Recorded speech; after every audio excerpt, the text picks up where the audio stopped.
Yeah, so it doesn't have to be something long, just something that struck you that has changed the way you see projects. Anybody at all? Yes. Anybody? This is the beginning of a new week.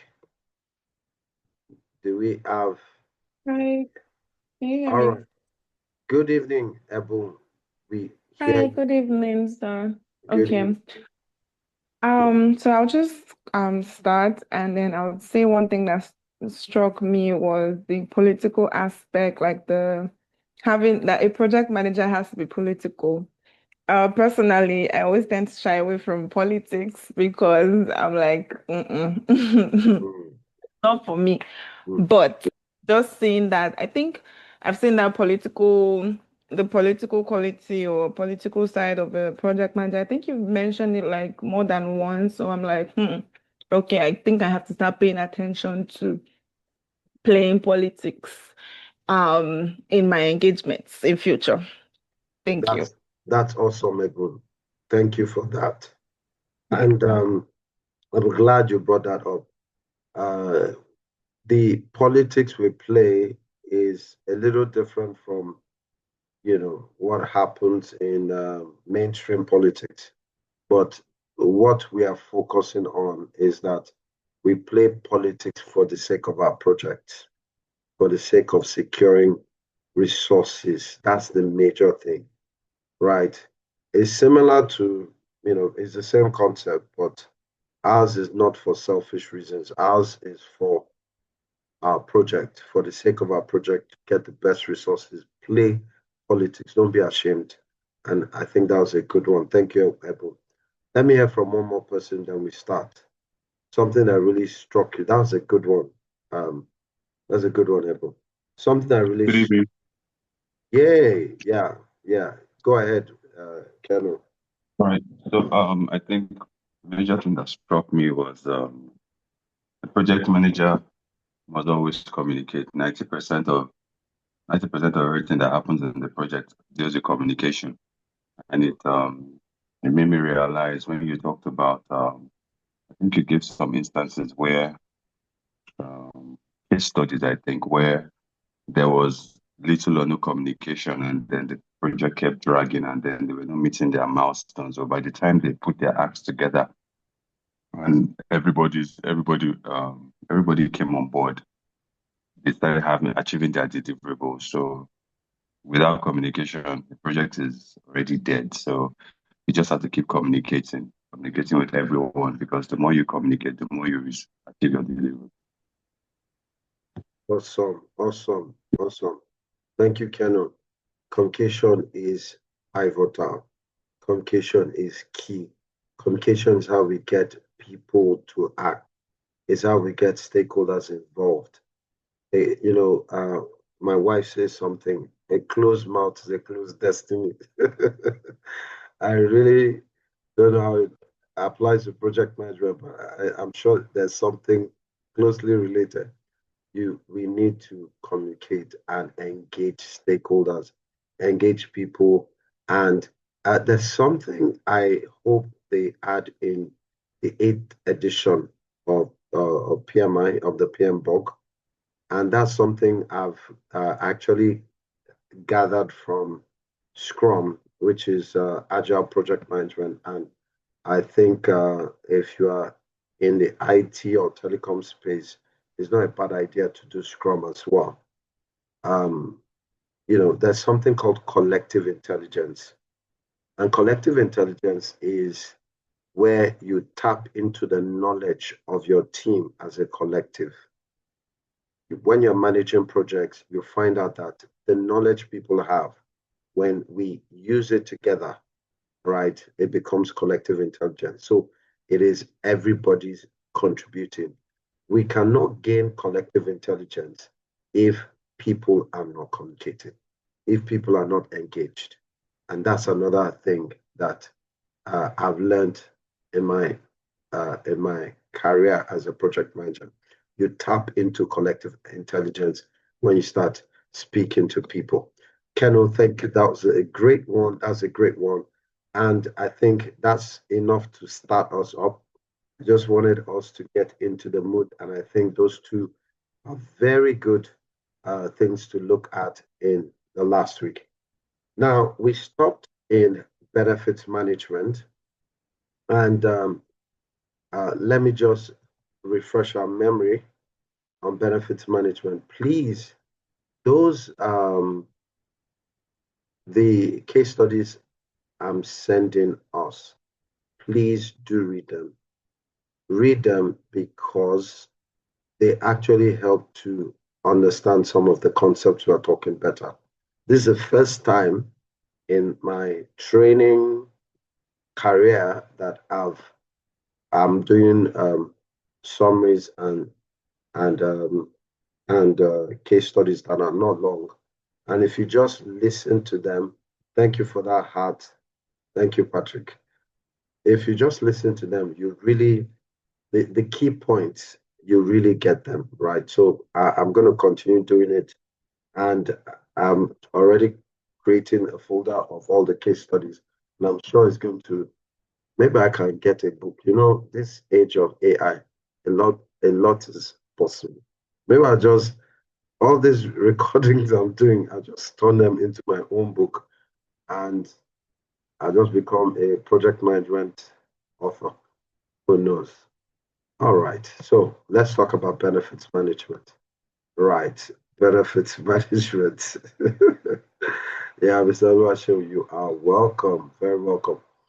All right. So let's talk about benefits management and how we got to this topic. We got to this topic by talking about the business case. And the business case is the homework you do before embarking on the project.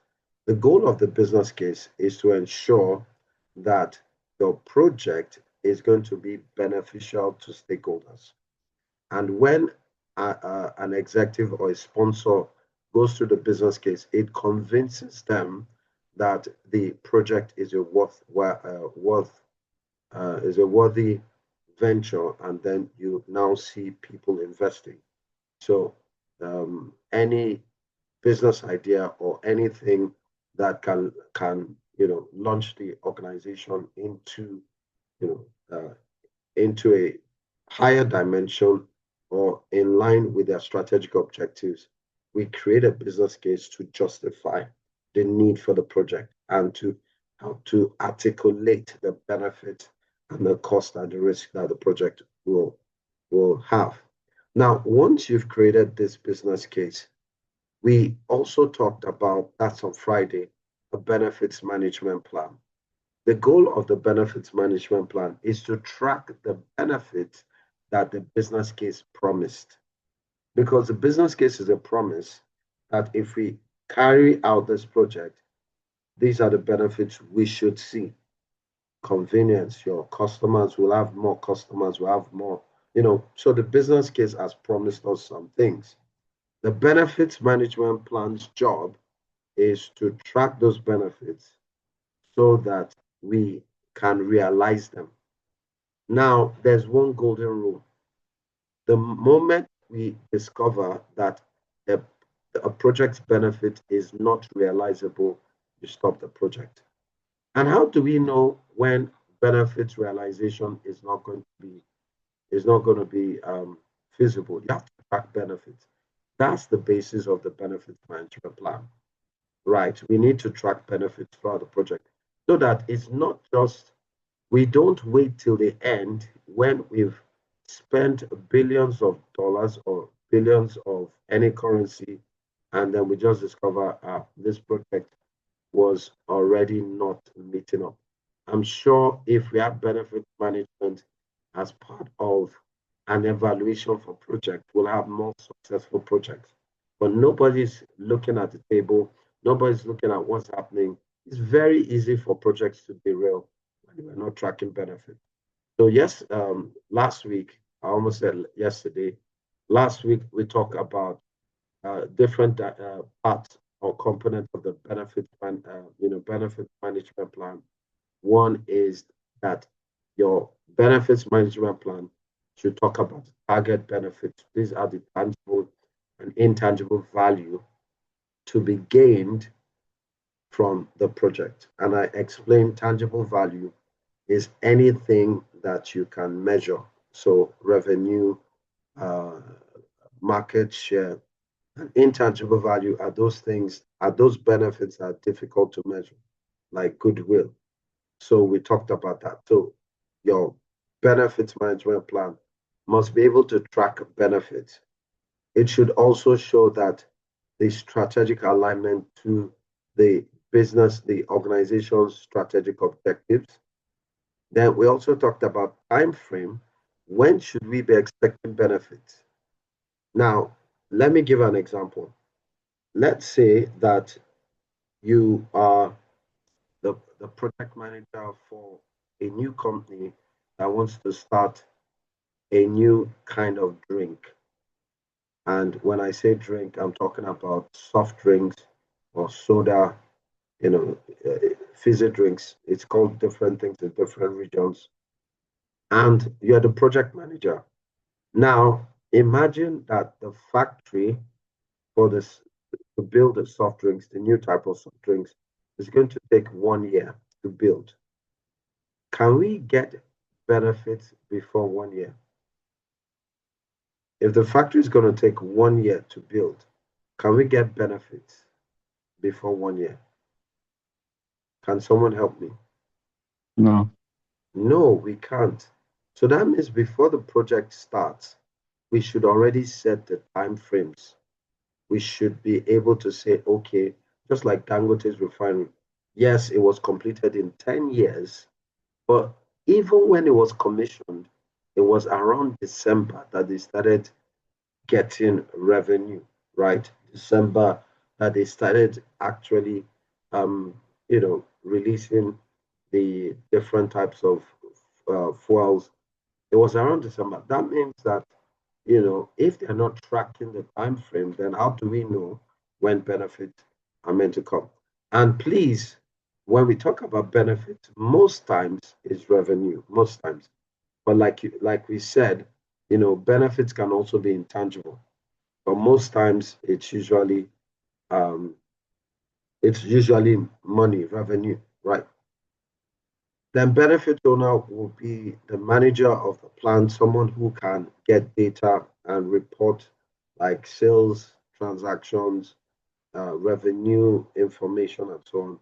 Metrics are also things we track, different types of metrics, things like the volume of production, and other things that can tell us what's going on, and also track the risk that. So we have to keep our eyes on this. Now, that was where we stopped on Friday. Now, I want to show you how benefits management is done using projects in the oil and gas industry. Now,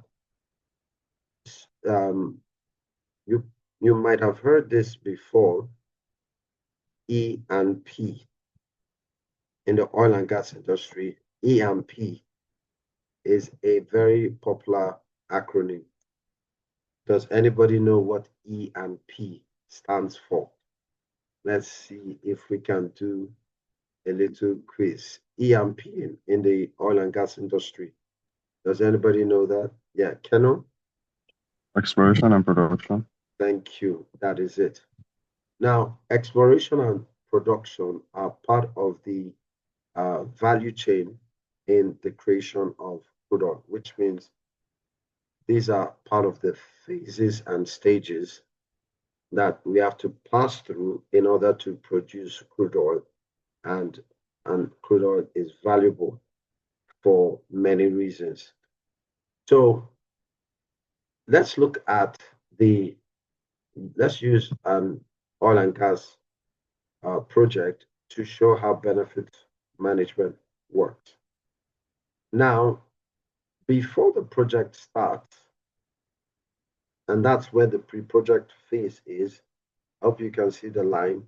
What we do at the pre-project phase is that we're doing research on the business case, right? Business case can also be called economic studies. So in the oil and gas, when there's an area that they are prospecting will produce crude oil. They do a business case, they do economic studies, they do a lot of research. First of all, they'll look at economic factors on, the dollar rate, the economy, they do a lot of research before going into, before, once the business case says that it's going to make sense, right, then they invest. The business case is actually the research we do to justify the project. So take, for example, they are prospecting that from a particular area, they are likely to get, say, 1,000 barrels of crude oil per day. And that is the justification. In the business case, they've done the cost, they've done the economic studies, how long they'll prospect on how long the oil well will last, how much they can make, changes in economic policies, a lot of research. Why? Because investing in the oil and gas is very capital intensive. So business case. And in the oil and gas industry, there's something called FID. FID is the final investment decision, and that is when the stakeholders decide they are going to invest. So the moment they pass this FID decision, then we go into project initiation, and this is where high-level plans are going to be created. The business case can be verified again, and then our benefits management plan is already created. So the first phase, there are a number of sub-phases, but I'm just going to go through 2 phases. So the first phase will be exploration phase. And this is where geologists are going to start using seismic readings and maps. They'll study the topography of maps to try and look at the kind of rock formations they have. And they'll probably survey a particular area, whether, if it's a deep sea exploration, they'll have marked an area for the project. Now, at the end of that, once they've surveyed the area, we have what we call a phase gate, right? A phase gate. And at the end of the phase gate, there'll be meetings with stakeholders where the geologists will present their findings. And if the findings are not in favor with the business case, they're going to stop the project right there. Why? Because we're monitoring benefits. So if at the business case, we're projecting 1,000 barrels of crude oil per day, and we get here at the end of their survey, and it's looking like 200 barrels of crude oil. Because, you're also looking at cost.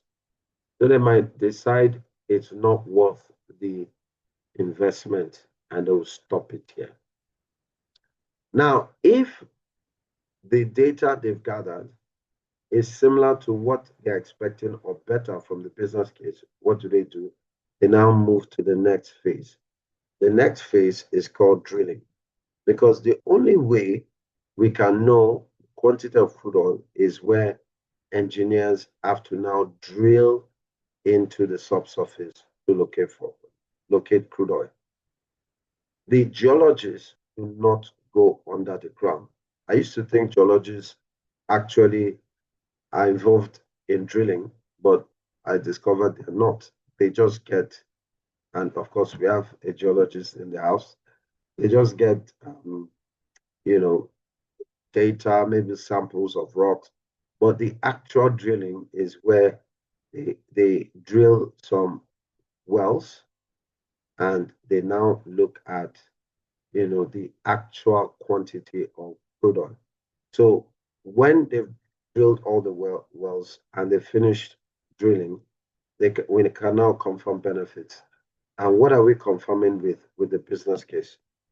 So at the stage of, some oil wells have been drilled, then we confirm benefits. Is it in line with the business case or not? And if it is, we continue. If it's not, we stop. I heard about a particular project that when they drilled, they discovered that there was more gas to crude oil ratio, which means that well is more of a gas reserve, right, than crude oil. And because we don't have uh, good infrastructure for extracting gas, they decided to stop the project there. So this is what benefits management does for you. It helps keep track of the benefits and helps us to know whether we should continue the project or not. So let's assume we get to the drilling stage and we confirm benefit. We now go to the final stage, which is called production phase, rather. Production phase. And production phase is simply the process of removing crude oil from the oil wells and putting them into ships, and then and then going to sell crude oil to countries that need them. So this now production is not a project phase, and that's why it's in the post-project. It's not in the project phase. The project ends when you've gone into drilling and you are now ready to now bring out the crude oil, and that's the production stage. Even after the project has ended, because you can see post-project, we can still confirm benefits. So that means at the end of the project, we can look back and say, was this project actually worth it or not? Then we confirm benefits. So you can see that this is benefits management helps to ensure that the promise of the business case is monitored throughout the project. An advantage of benefits management is that it helps us to ensure that the project is viable and we can complete the project and know that the expected results are going to be met. So this is benefits management, and it's a very powerful tool. So yes, before we go to the next slide, I have a question. A lot of people use words that they take for granted, and I believe project management is one of them. And you might be wondering, how can I say project management is one of the words we take for granted? Define project management in your own words. Define it. If you can define it fluently without checking Google, where's my own thumbs up? I'll give you thumbs up. Right? Does anybody want to try without checking Google? What is project management? Without using the word project and management. So, anybody, what is project management? Now, this is not a new word. I'm sure everybody in this class knows that there's something called project management, but just define it. You'll find out that, if you are put on the spot, just like I put you on the spot, you find out that it's just a word that we've been using. Sorry for laughing. Sorry for laughing. I think I almost lost my voice over the weekend. So what is project management? Without checking your phone, without checking Google, who wants to tell us? Anybody? Anybody? Project management. We say this word every day. All right, Patrick. Can I try? Yeah, go ahead. Okay. Project management is the way we use skills, tools, and techniques to achieve a goals and make value. Wow, that's good. That's good. That's good. A round of applause for Patrick. That is good. Is how we use skills, tools, styles to achieve a goal or uh, to achieve a goal. That actually makes sense. And well done, Patrick. It's not easy. In fact, if you ask me, I'm going to give you textbook definition because that's what's in my head. And I don't want to disturb my brain cells. So I'm not going to give you another definition.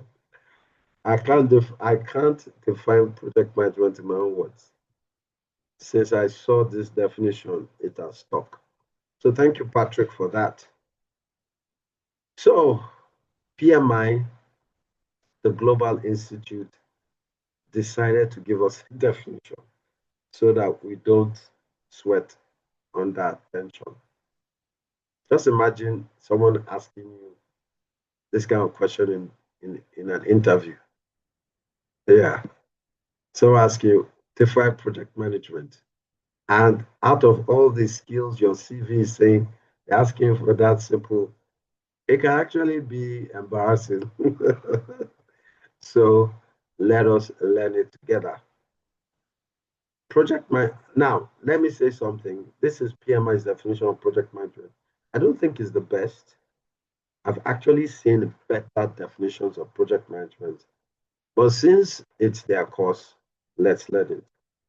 So it says that project management is the application of knowledge, skills, tools, and techniques to project activities associated with a project in order to meet project needs. So first of all, it's long. Secondly, it might not really make sense at first. Let's read it again. It's the application of knowledge, skills, tools, and techniques to project activities associated with a project in order to meet project needs. I'm sure this is not the definition some of us were expecting. But over the years, I've actually sat on it and I've broken it down to make it more understandable and more valuable. So let me break it down. So project management is the application of knowledge. So that's where it starts from. Project management is the application of knowledge. The first thing project management is not is common sense. It's not the application of common sense. It's the application of knowledge. And what is knowledge? Knowledge is science, which means that we can see project management from a scientific point of view, meaning that it has a cause and effect. So that means that as a project manager, you're using the knowledge you have to manage projects. You are intentional. You're not guessing. You know what will happen if this happens because you have knowledge.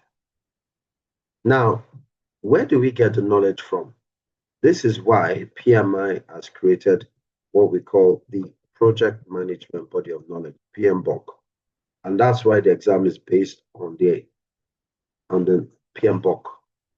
We're actually learning the knowledge, right? So project management is the application of knowledge. Now, another thing I can tell you about knowledge is that the project manager is a knowledge worker, which means that we use knowledge to manage projects. That means that you must have some considerable amount of insights and information before you can manage a project. Right? You must have some considerable amount of insight and information before you can manage. A project manager is a knowledge worker, right?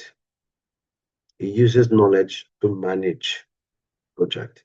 He uses information data that people are giving him, his team members are giving him, data is reading from the schedule. He's using that to manage the project. He's a knowledge worker, right? So we need knowledge. Now, so it starts with the application of knowledge. It starts with the application of knowledge. This is one of the reasons why, as a project manager, you should have books.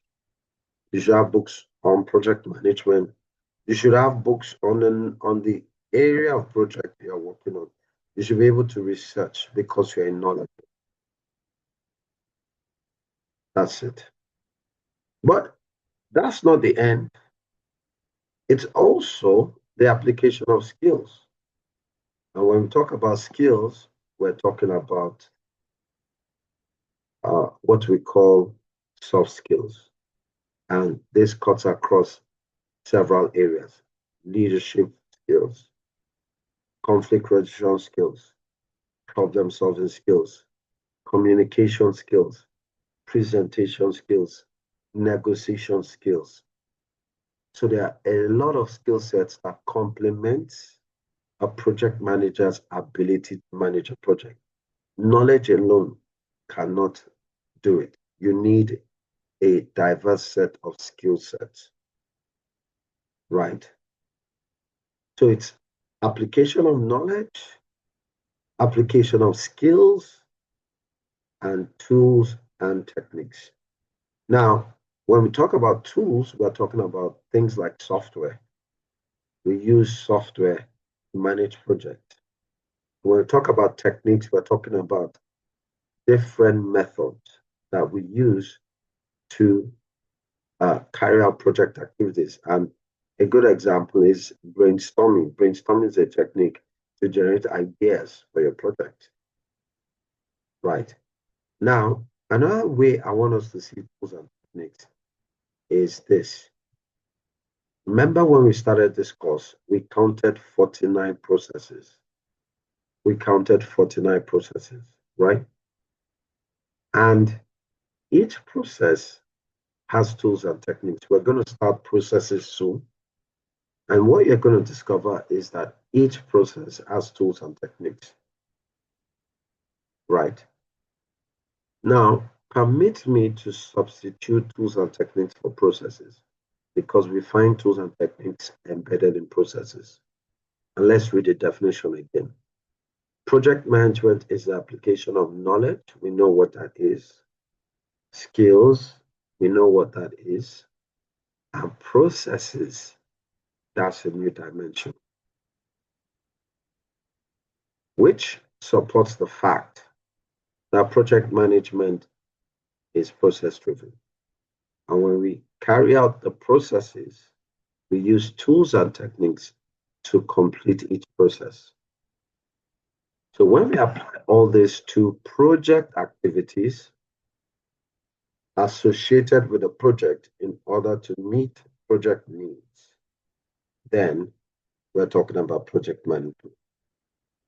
So you can see that it has some vital components, right, that actually characterize your ability to manage a project. If you don't have tools, so imagine you get to a project and someone asks you, so how long will the project take? That kind of question, unless it's a simple project, for some projects, it's quite difficult if you don't have a schedule, right? It's quite difficult, you know. There was a time I was on a project and there's this architect and we're working together on the project. So I of course, I came in with my project management skills. The architect came in with his own skills in supervising the building. And then the sponsor came and he asked, how far are we in this project? The architect just looked at the building, then we're about 45%. I didn't say anything. So when he came into the project office, I opened my laptop, opened Microsoft Project, and showed him the percent completion of the project. You get what I'm saying? So I can tell you because I'm using a tool, right? And this is closely related to something called SCATE. SCATE, right? To become a very competent professional, SCATE means that you have the skills, the knowledge, what does A mean? T stands for tools, E stands for experience. It's a framework. And A stands for Should it be ability? Thank you. Ability. Thank you so much. Now, if you look at the definition of project management and you compare it with SCATE, you find that we can tick a lot of boxes. Skills is there, knowledge is there, tools is there, right? So if you want to be competent in managing projects, you should know some tools. You should know how to, use tools. And thankfully, AI is helping us a lot. AI is helping us a lot. This evening, my wife, she works with an NGO, and they had a meeting that lasted 1 hour, 14 minutes. And she said I should help her with the minutes of the meeting. I said,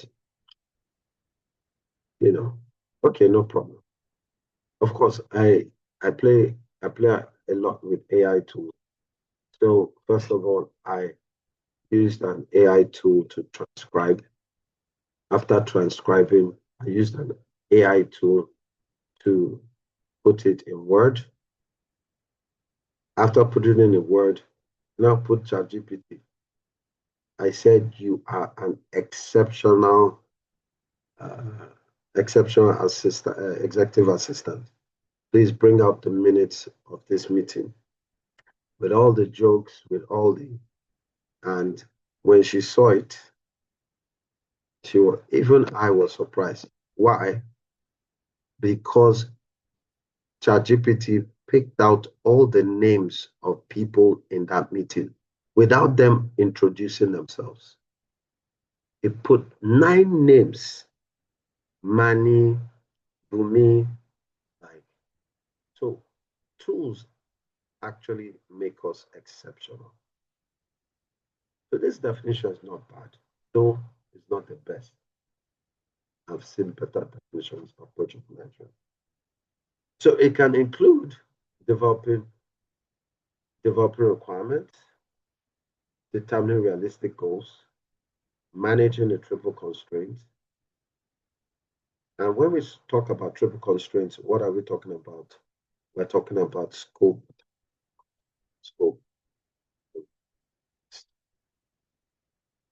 That's the triple constraint.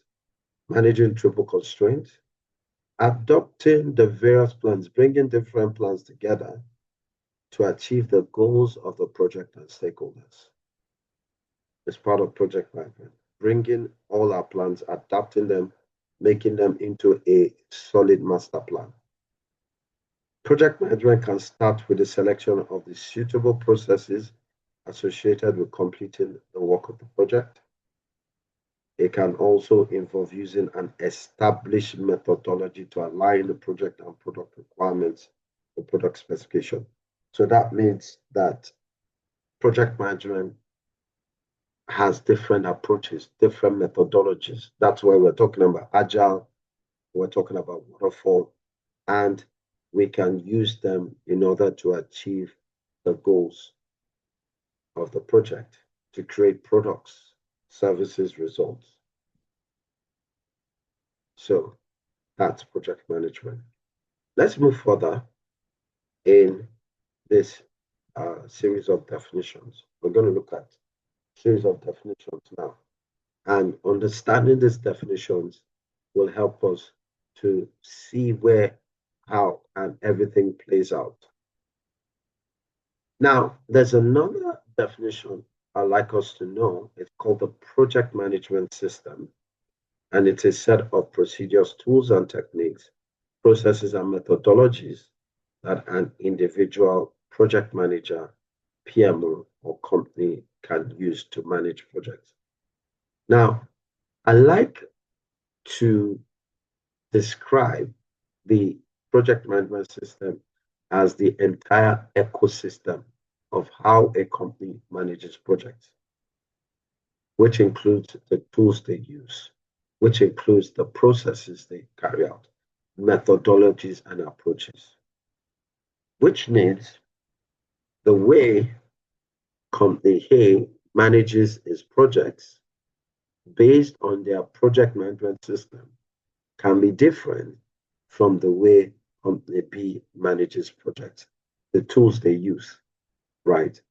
So look at the total, that's the Total Energies, and look at Chevron. They're both oil and gas companies, but they may not, it's possible they're not using the same tools to manage their projects.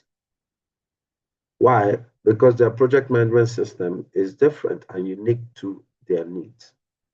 So the complete ecosystem of what an organization can use to manage their project, which includes their tools, processes, techniques, methodologies, is what we refer to as their project management system. Let's move on. Now we come to what we call the project management lifecycle. And these involve the processes to manage a project. The processes to manage a project, and we start from initiating, planning, executing, monitoring and controlling, and closing. But if you remember when we started this course, we called them the 5 process groups. Yes, they are both the 5 process groups, but they also have another name. They are called the project management lifecycle. So they are the processes, they're the end-to-end processes of how you manage a project, from initiating, planning, executing, monitoring, controlling, and closing. Now, I actually prefer explaining what they are in terms of life cycle. And the reason is simple. It's easy for us to talk about life cycles because of our education. At one point in your education, you've probably learned about life cycles. For example, if we talk about the life cycle of a butterfly, we have egg, larva, pupa,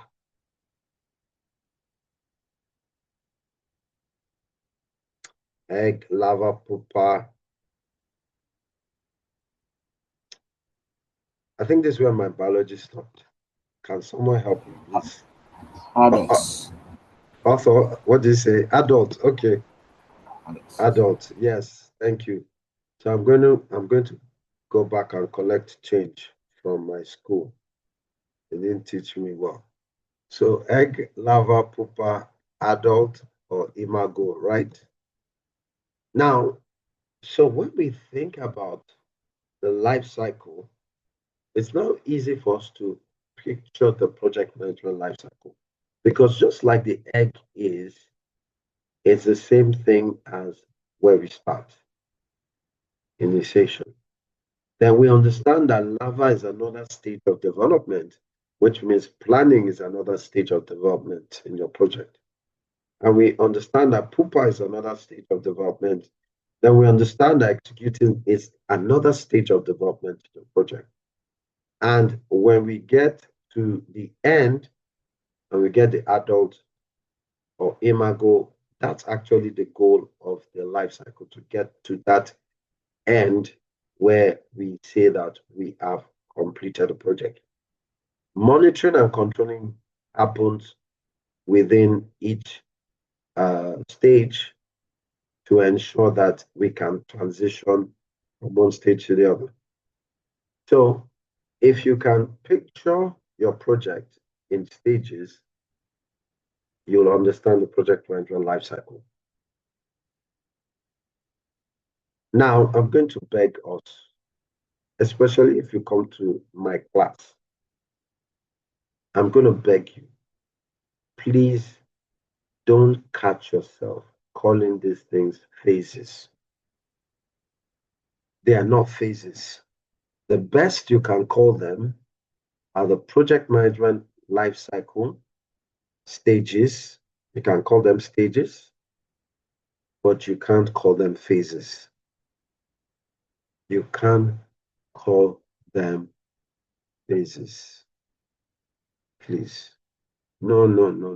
There's a no-go area. And to support this, I'm going to give us 2 examples.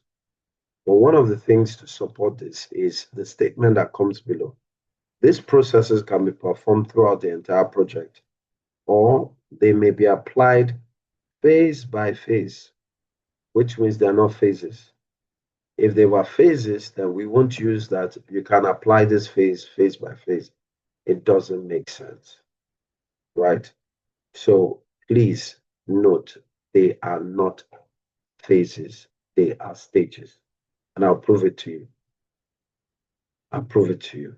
They are, you can't call them phases. You can't say I'm in the planning phase. It is bad. It's like bad English, right? But bad project management English. It is bad English. So, in mathematics, I had this very brilliant Scottish maths teacher that,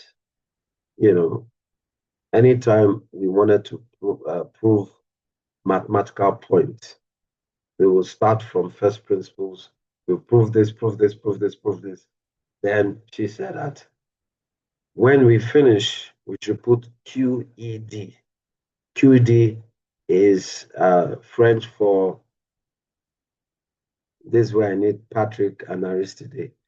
QED is Care et Demandé, I think. Did I get it, guys? QED. Yeah. Patrick. You said Debande, like ask. No.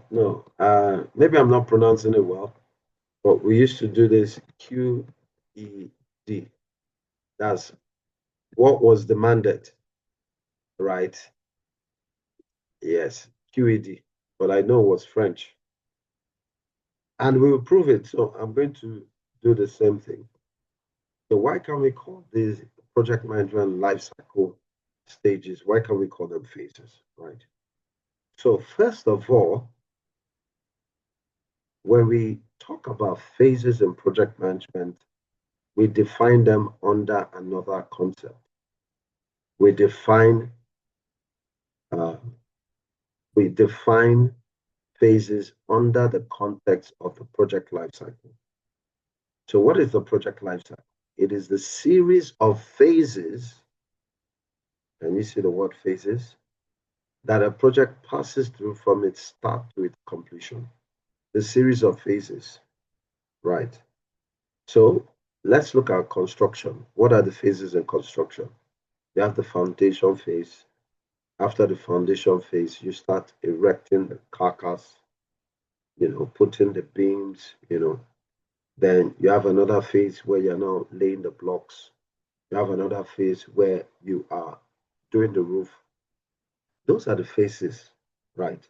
The phases of completing a construction project are those things that we see, we call them phases.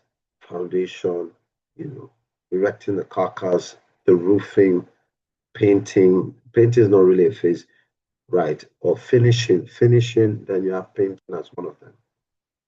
That is the phases. So the series of phases to start and complete a project is called the project life cycle.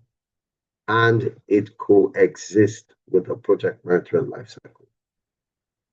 And the project life cycle can occur either as predictive, as agile, or hybrid. We'll talk about this, once we are done here. So, if you're going to talk about phases, then you can link them to the project life cycle, but you can't link them to the project management life cycle. So, let me finish my explanation. Now, we have this diagram, which is very important because without it, we won't understand what we mean by the project life cycle coexisting with the project management life cycle. If you look at the statement, it says the project life cycle coexists with the project management life cycle. So they coexist, but what does it mean by they coexist? It's in this diagram. What it means that they coexist is that they start at the same time and they end at the same time. The project management life cycle and the project life cycle are concurrent. Well, guess what? The project management life cycle manages the project life cycle. So you have to understand the difference between them if you're going to really understand what we're discussing here. One talks about the phases of a project. The other one talks about, I'm almost getting to that point of seeing the answer. So let's look at an example. Now, let's use the phases of a construction project. So the project life cycle of a construction project, I'm just going to talk about two major phases. One is we have design phase. Design is actually a phase. Design phase. And the second phase is going to be called build. If you are in that industry, the moment you say design and build, everybody knows what you're talking about. There are actually two phases. Before a house is built, you have to design it. It's one phase. Then after you have the designs ready, then you build. Now, remember what we said, that the project management lifecycle can be applied phase by phase. And so we're going to apply it phase by phase. So we're going to use the project management lifecycle to manage the design phase. And we're going to use the project management lifecycle to manage the build phase. I want to ask you, when we say project management lifecycle, what comes to your mind? If we say project management lifecycle, what comes to your mind? Can someone help me? Project management lifecycle, what comes to your mind? We talked about this just now. The 5 processes. Thank you. It is the 5 process groups. So that is initiating, planning. So the project management lifecycle is initiating, planning, executing. How do I apply it phase by phase? So that means I'm going to initiate the design phase. Now, what does initiation involve? Initiation involves coming up with a design brief, right? A summary of what we're designing. Are we designing a hotel? Are we designing a house? We are going to initiate that phase. Then, after we have the initiation, which is the high-level information, high-level budget, high-level schedule, that's what you discuss in initiation.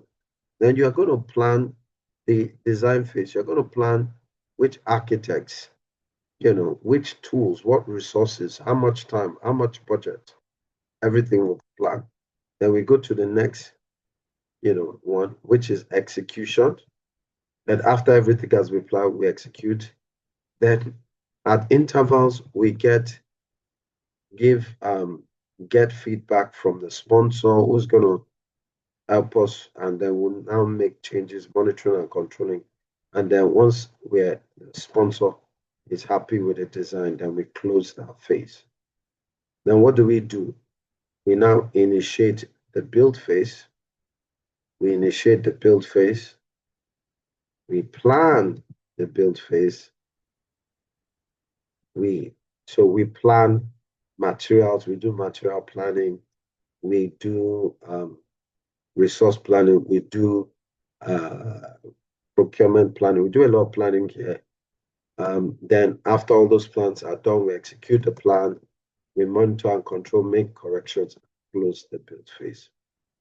So if I was going to manage a project phase by phase, this is what PMI is expecting you to do.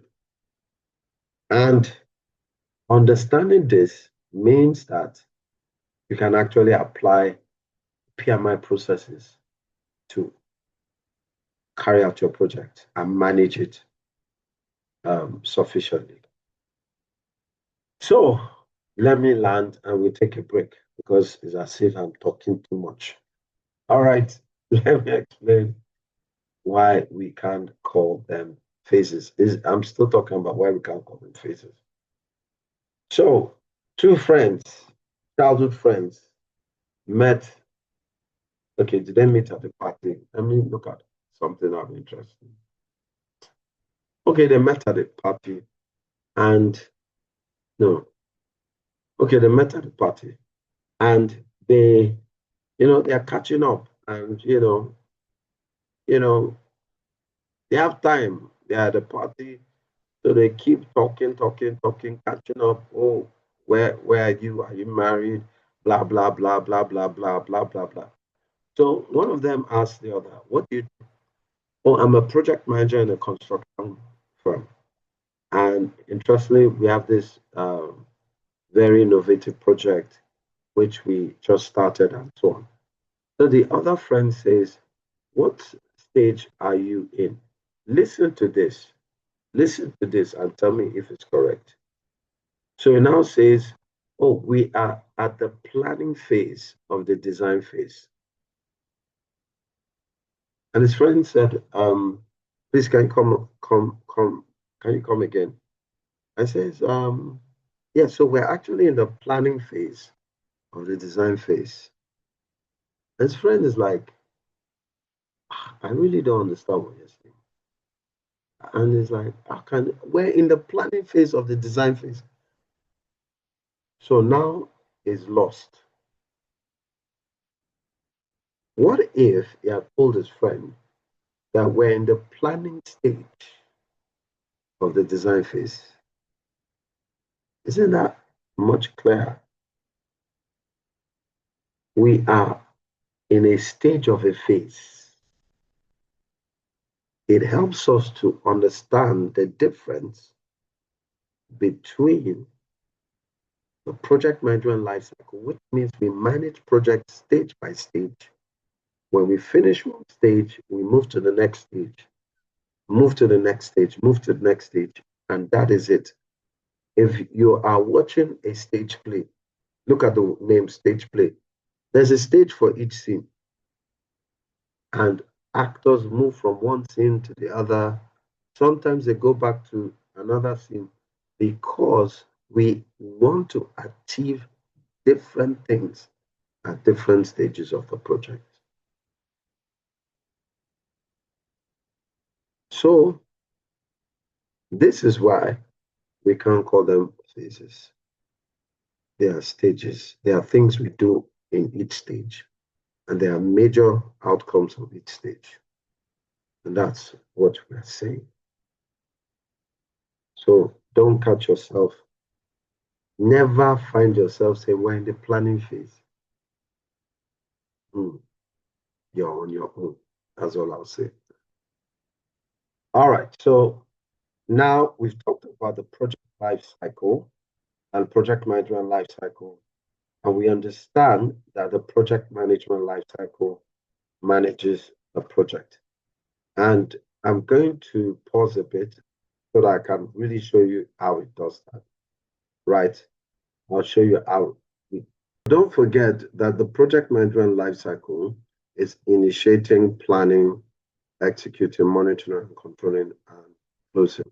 So how do we manage projects using the project management lifecycle? Don't forget that the project management lifecycle houses the processes. And we've seen this table before. All we have to do to manage a phase or to manage a project is when we implement the project management lifecycle, we just carry out the processes that have been grouped under each stage of stage of the project. So initiating, when you're initiating a project, you carry out the processes under initiating. Then when you get to the planning stage, you carry out the processes under the planning stage.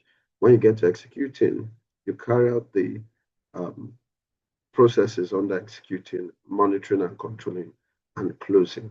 So this is how the project management lifecycle manages the project lifecycle.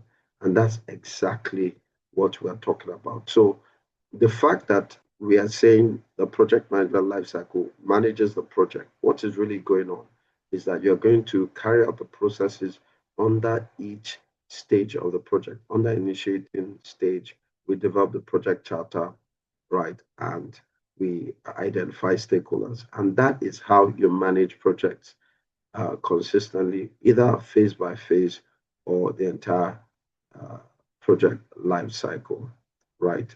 Now, let's talk about product life cycle. Now, we're seeing product life cycle underneath, but where is it coming from, right? And let's look at the definition of product life cycle. It involves a product or service from concept to divestment. This cycle can begin with a business plan, project transition to operations, and finally to the exit or finish of the product or service.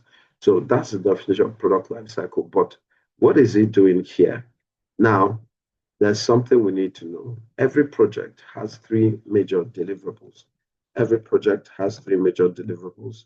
Every project can create either a product, a service, a result, a subcomponent of any of this, or even a capability that maybe an organization wants to create a capability in a certain area. It can be also on that project. But basically, these are the three main types of deliverables in a project. And when a project is creating a product or a service, then we talk about the product life cycle. Now, let me give examples of each. Now, projects that are based on research are what gives us results. If you're doing a research, what is the end of your research? It is that you want to give us insights into what you found out, which are your results. So research-based projects gives us results. That's the outcome of a research-based project. And of course, if you, of course, attended university or any higher institution, you should have done a final year project. That's why it's called project. It's called a project because it's temporary. You're going to get a result or create a prototype or something, and that is project. Then a project can create a service. And when we talk about services, we're talking about, take for example, GSM service. How did GSM service start? They had projects that had to do with creating base stations, towers all over the country, putting radios on those towers so that there could be a network. And when you make calls, the phone call can go from one radio to another in a network. And that's how so without those projects, we won't have the GSM service. Then we have products, and products are called tangible deliverables. And the reason we call them tangible deliverables is because a product is usually something we can assess with our 5 physical senses. When I talk about 5 physical senses, I'm talking about seeing, touching, tasting, hearing, and feeling, right? A product is something tangible.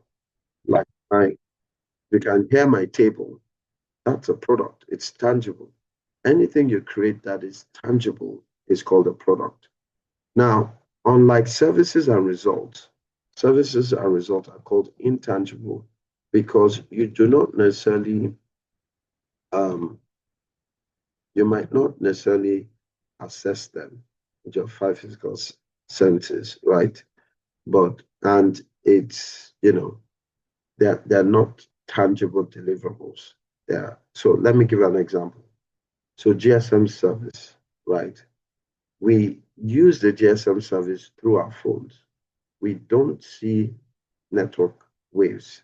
You don't see network waves. You don't, plug your phone, and, of course, it's not tangible in the sense that it's not something you can hold, right? So services are considered things that we consume and they are intangible in nature. For example, this training is actually a service from my company to you.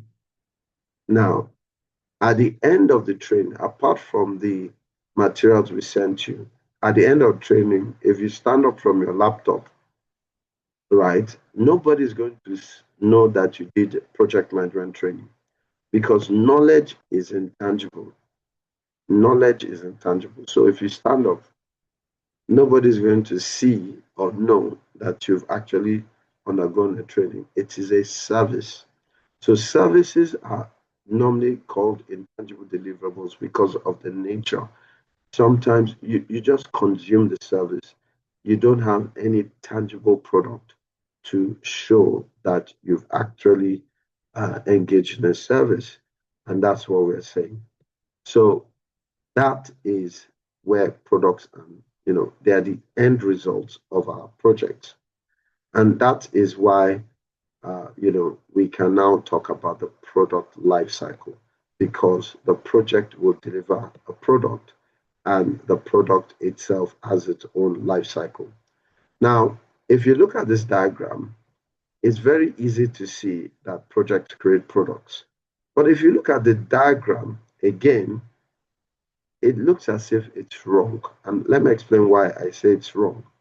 If you look at the diagram, you notice that once the project is complete, right? Once the project is complete, the product exists. Think about construction building. It is when we finish the construction project that the product itself exists. But this diagram suggests differently, right? And what does it suggest? It's suggesting that the project lifecycle and the product lifecycle start at the same time. And that is a little bit strange because we all know that projects create products. Of course, projects can create product, service, and results.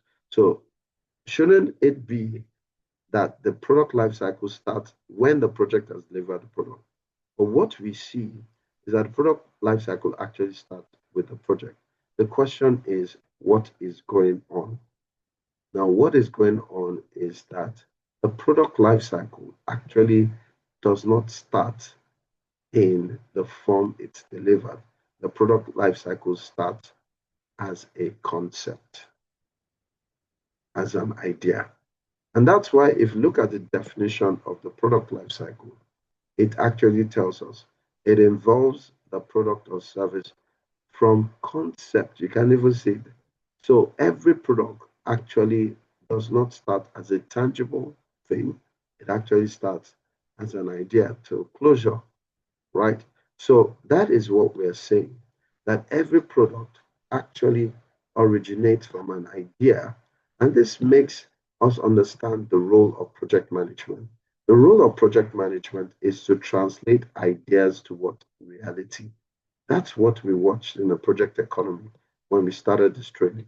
It is to translate ideas to what reality. Ideas to reality. Right. That's a project. That's the real reasons why we manage a project, right? So, for example, think of that person that wants to build a house. He doesn't have a house yet, but he has an idea of what he wants to build. It's the job of the project team to help to conceptualize that idea and create a reality in such a way that the house he was thinking about is now living in it. That is the job of project. Now, one of the reasons why project management is very popular in the day we live is because there's a lot of innovation going on. And what is innovation in itself? Innovation is the combination of two ideas to create a new product. That's what happened to internet and banking. We got internet banking. So when we merge two ideas together, we form a new product, we form a new reality, and it is project. And this is why project management is important in the era that we live. It's because there's a lot of innovation and it's also backed with globalization. A lot of companies are trying to do things that other companies haven't done. So there's a lot of innovation, and that's why there are project management jobs, especially in the banking industry. The banking industry is constantly evolving because they want to attain digital transformation. They want to ensure that they can create digital products, digital banking products, whereby we do not have to engage with them directly and they can operate their business with less overhead. So this is the reason why project management is very important. Is the vehicle that helps us to translate our ideas into what we want them, and that's reality. Now, this concept is also similar to what happens in biology. In fact, we use the same words. You know, when a woman gets pregnant, we say that conceptualization has taken place. We use the same words. And when a woman gets pregnant, right, it's a project that delivers a product. And that project has to be managed in 3 phases, or what we call 3 trimesters. And if the project is successfully managed, the product, which will be a child, is born, right? So you will notice something about project management. It actually stops once the product has been created.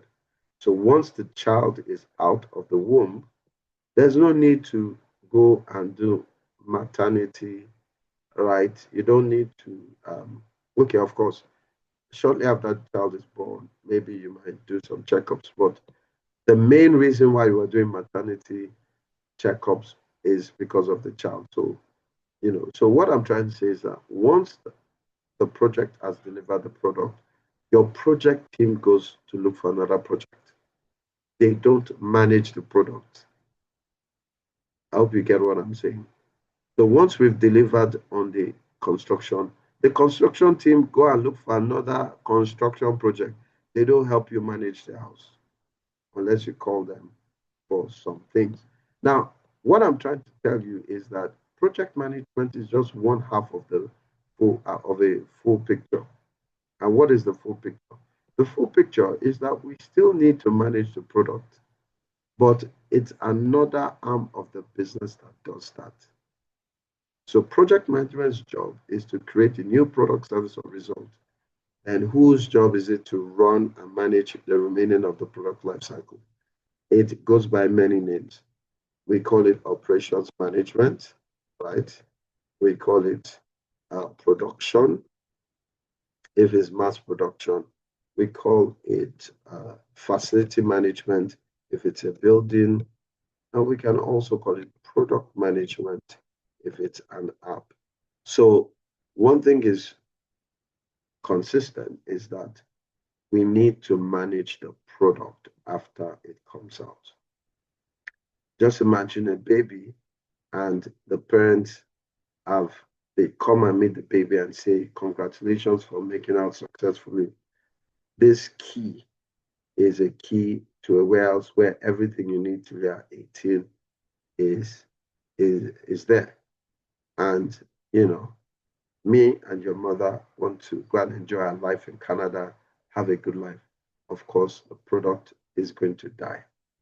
So we still need to, it's one thing for project management to deliver the product. It's another thing to manage the remaining part of the product life cycle. And every product has a life cycle. If it's a building, there'll be a day that that building will collapse. If it's production, maybe you're producing a particular type of drink. There's a time that probably they'll stop production of the drink or the car.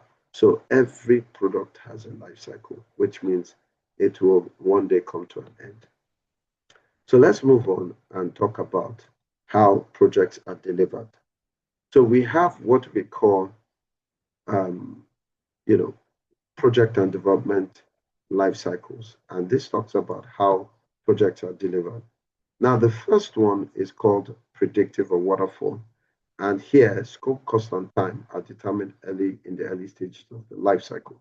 Now, let me use the origin of predictive or waterfall, which is the construction industry, to explain what this really means.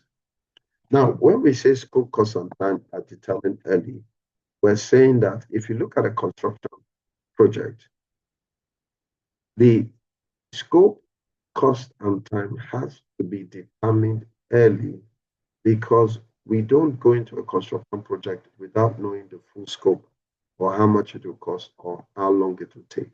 We don't do that until we have the full picture. And the reason why this approach is suitable for construction is because construction is capital intensive. We cannot afford to make changes anyhow to a construction project. We can't afford to make changes anyhow. Right, so that means to a large extent, scope, cost, and time must be determined before we start a project. I mean, and when I say start executing project, you can't go into a construction project with a partially defined scope, because you have to know whether you have enough money. So construction projects, engineering projects, aviation projects largely work with predictive or waterfall, which means scope, cost, and time have to be known early before we start the project. Now, iterative is another project delivery life cycle, and iterative is synonymous with repetitive. It's more or less talking about projects that you have to repeat, or refine and refine until it is accepted. Here, scope is determined early in the life cycle. Time and cost estimates are determined as the team knows more throughout the project. Now, if you look at this, they are saying scope is determined early, but notice they didn't say scope, cost, and time like predictive. Why is that so? It's because when we start out with iterative projects, there's a good idea of the scope of project, but until the client accepts, we keep refining the scope. Now, a good example of iterative project is when you're developing a website. The web developer may present the homepage to you, and then you look at the homepage and you say, please, can you change this? Can you change this color? Can you change this button? Can you make this a drop down? And then what does it do? He has finished the homepage, but it now goes to reiterate, which means it's going to work on it again and then submit it to you. Then when he submits it to you, then you say, oh, I'm kind of, please, can you change this? Can you increase this font? Can you do this? Because the more you are seeing it, the more you are trying to refine the scope. So most creative projects that involve design, usually follow iterative, like construction projects. When it comes to the architectural design, there are several revisions, which means each revision is an iteration, right? And so there are projects where we repeat them over and over again, refining the scope until it is accepted. That's why time and cost cannot be known. It's determined as we move on, right? The time and cost is determined as we keep refining, and that's what we mean. Incremental delivery or incremental delivery is probably the easiest to explain. It means that the deliverable is produced through a series of iterations, and each iteration gives a new set of functionality to the user. So what this simply means is that the product is built incrementally which means the functionality increases over time. Now, the best example I can give you is WhatsApp. WhatsApp is a product that has been built incrementally. What do I mean by that? When WhatsApp came up in 2011, there was only one function it had, messaging.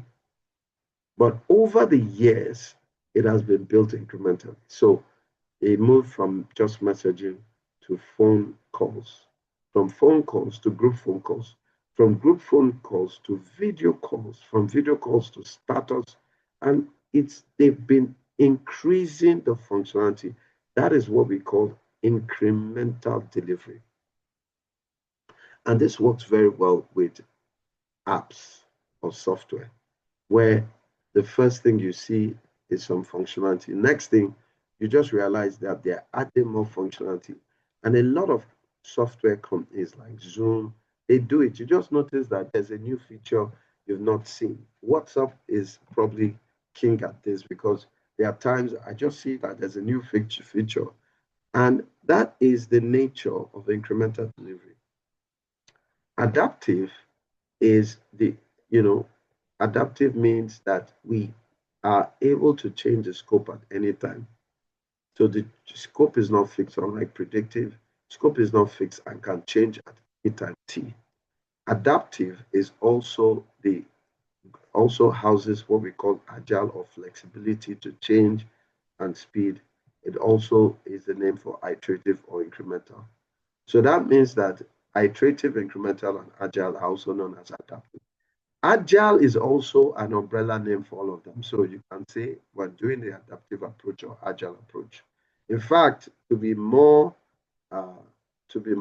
descriptive, agile is the combination of iterative and incremental. So when you're going for an adaptive project, you can say the project is also agile, and agile means that you can employ iterative or incremental. Now, that means there are two major approaches. There's the predictive approach, which comes from the construction industry, and there's the adaptive approach, which originates from the software industry. That's why I'm using WhatsApp as an example for incremental. It's actually used a lot in the software industry where you're modifying the product as you are building, you're adding more features, and that's it. So any project where you combine both predictive and adaptive, it's called hybrid. Any project that you combine both predictive and adaptive is called hybrid approach, right? Hybrid. So let's say that one phase of a project use predictive or another phase. For example, let's even use construction. Let's say the design phase goes with adaptive and you're using iterative development to come up with designs.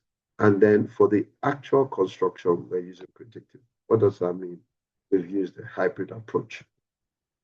Now, let's look at iteration and incremental so that we understand it. Iteration is about refining your idea. You've done something and then you are refining it, putting more context until you get the final output. So that's iteration. Incremental is that you are adding functionality over time until you get what you want. Now, for agile projects, it's a combination of iteration and incremental. So you're iterating some parts, you're increasing functionality, and so you combine them, and this is how agile projects work. There's a little refinement there. Now, you see this in a subtle way when you're using WhatsApp. You know, there's a time that WhatsApp changed their color from gray or light gray to black. That's a refinement, that's an iteration that was more or less about refining the product. But they've also increased the functionality over time, and that's what we are saying.